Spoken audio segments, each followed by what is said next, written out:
Welcome to this tutorial on managing your finances with EveryDollar zero-based budgeting. This method helps you allocate your income into different categories, ensuring every dollar is accounted for. To start, download the EveryDollar app and create an account. First, determine your income, including all sources such as salary, investments, and any side hustles. Enter this information into the app. Next, categorize your expenses into needs, wants, and debt repayment. Needs include essential expenses like rent, utilities, and groceries. Wants are discretionary spending like entertainment and hobbies. Debt repayment includes any outstanding loans or credit card balances. Assign a dollar amount to each category based on your priorities.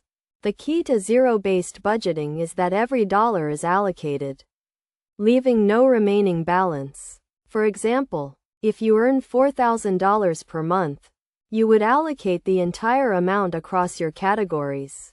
A typical allocation might be 50% for needs, 30% for wants, and 20% for debt repayment and savings.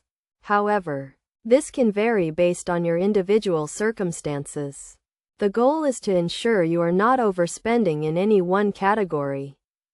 As you track your expenses throughout the month, adjust your categories as needed. If you find you are consistently overspending in one area, consider reducing the allocation to that category. Regularly reviewing your budget helps you stay on track and make informed financial decisions. To maintain a successful zero-based budget, prioritize needs over wants, and make debt repayment a priority. Avoid impulse purchases and regularly review your budget to ensure you are on track to meet your financial goals. By following these steps and using the EveryDollar app, you can effectively manage your finances and achieve financial stability.